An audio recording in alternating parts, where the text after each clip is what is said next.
Welcome back, guys. It's Dr. Chris Erskine here, and today we're going to talk about President Teddy Roosevelt.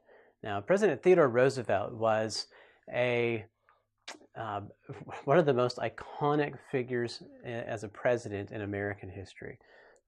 He was a New York assemblyman, which means he was an elected official. Um, and in 1884, his wife and mother died on the same day. On the same day, his wife and mother died.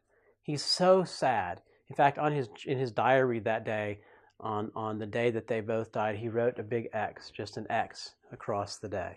It was just a terrible day for him, and he was so sad and so broken. He goes to North Dakota, and he decides to become a cowboy.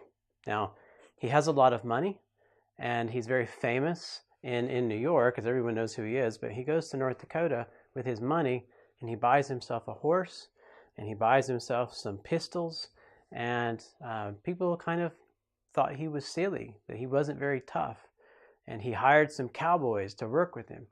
And so they're in a bar one day, and somebody, you can see in this picture that President Roosevelt is wearing glasses. And sometimes we call people in English, it's not nice, and you should not do it, but someone called him Four Eyes because he has two eyes here and two eyes here in his glasses.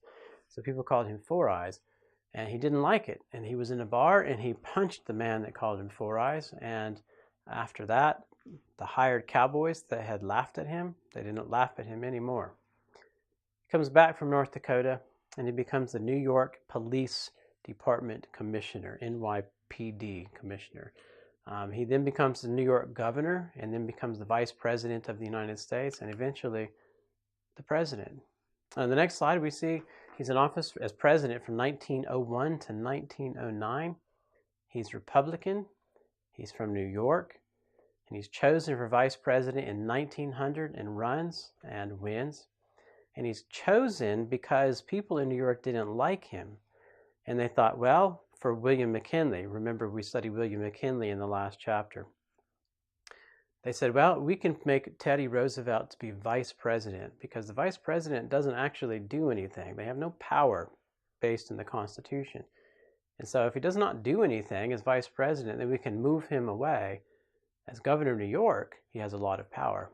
And so we'll make him the vice president and he won't have any power. Well, William McKinley was assassinated. He was killed.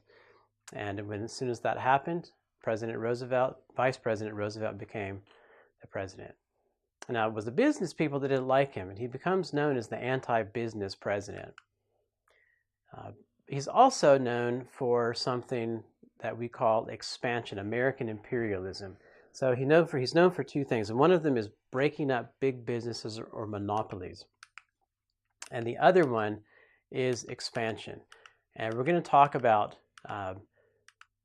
mostly the expansion today, but I want to talk just for a moment so we don't completely ignore it on the trust busting. And so if we have a big business that controls every aspect of a business, that's called a monopoly. It can also be called a trust. They're a little bit different, but they can be called a trust as well. And President Roosevelt thought that trusts and monopolies were bad. He didn't bust or break all of them. He only busted or broke the ones that he thought were bad. Some he thought were good, but they had too much power.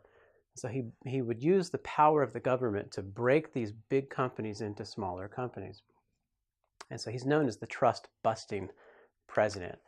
Now, on the next slide, we see American expansion.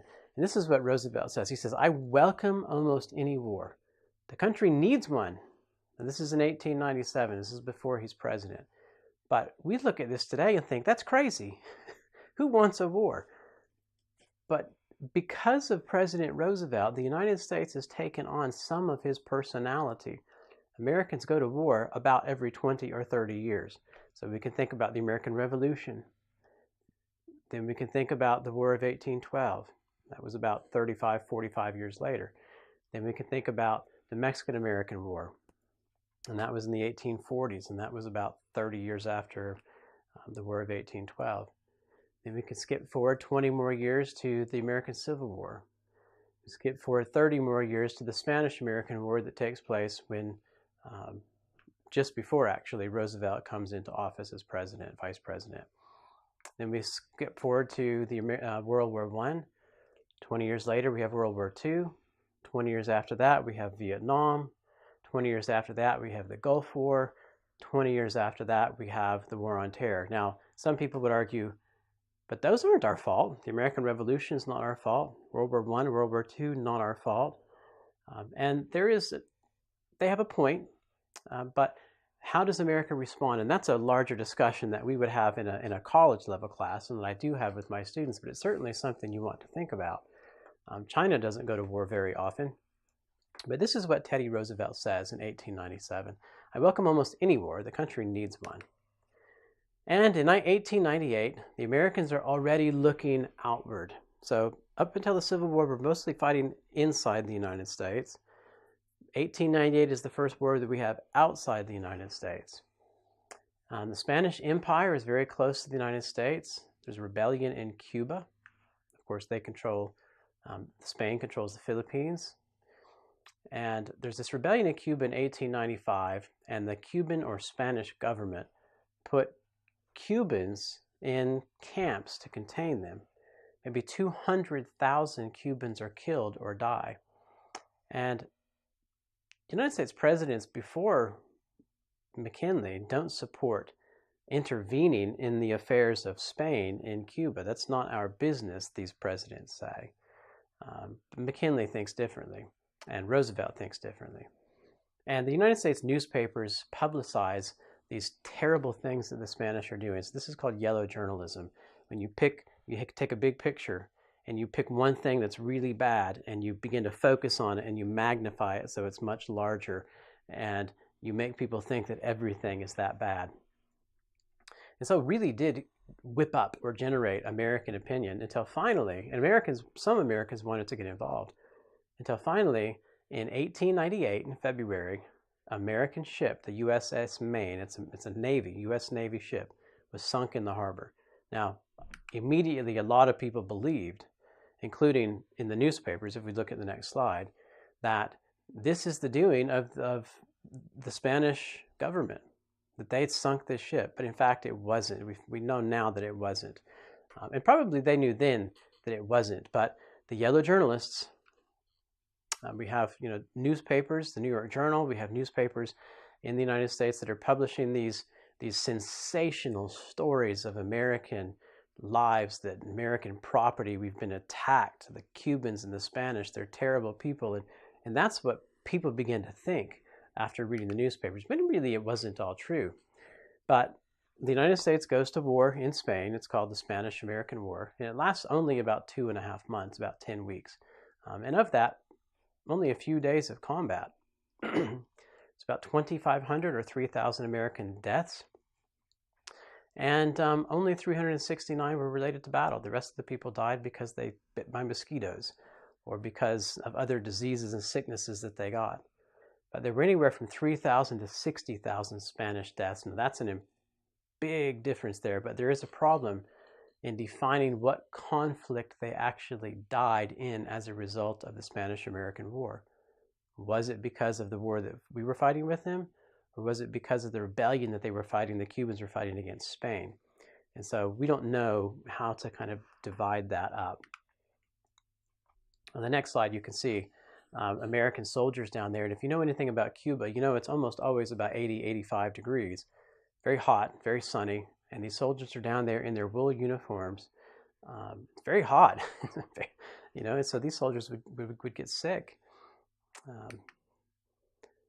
On the next slide, we see Theodore Roosevelt, and it's a picture of him when he's a soldier, and he puts together this group. He was a colonel at the time in the Army, and he puts together this group of soldiers. They're called Rough Riders, and he leads a charge up San Juan Hill in Cuba in July of 1898, and he is really the only significant battle in the war, and he is victorious.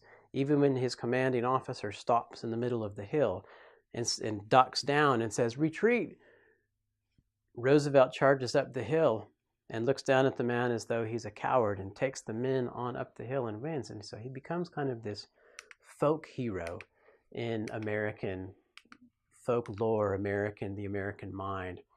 You can look at the next picture. You can see a bigger picture of him in his army uniform around the time of the Spanish-American War.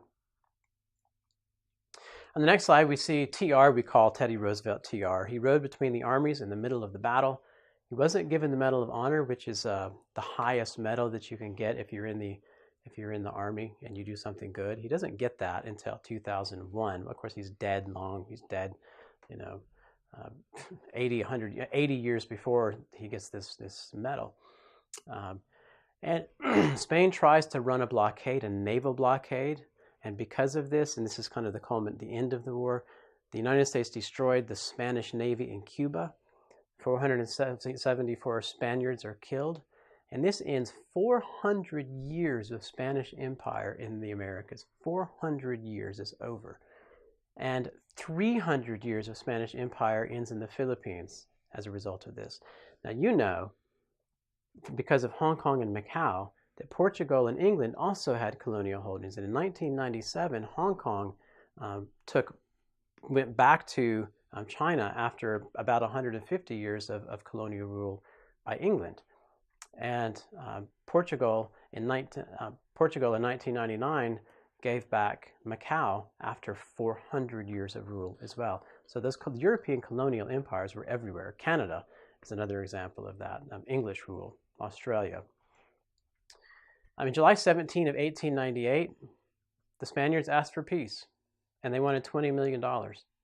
They gave the United States the Philippines, which becomes a big problem. They give us Guam, and the Philippines had struggled for independence since 1896, and the Spaniards were really kind of just happy to be gone with Spain. And I think we're going to stop here for this lesson. And in the next lesson, we're going to talk about more expansion in the United States, not just with the Spanish-American War, because the Spanish-American War begins a major opening up of the United States, or it's part of a major opening up of American expansion during the late part of the 1800s and early part of the 1900s. We'll see you then. Bye-bye.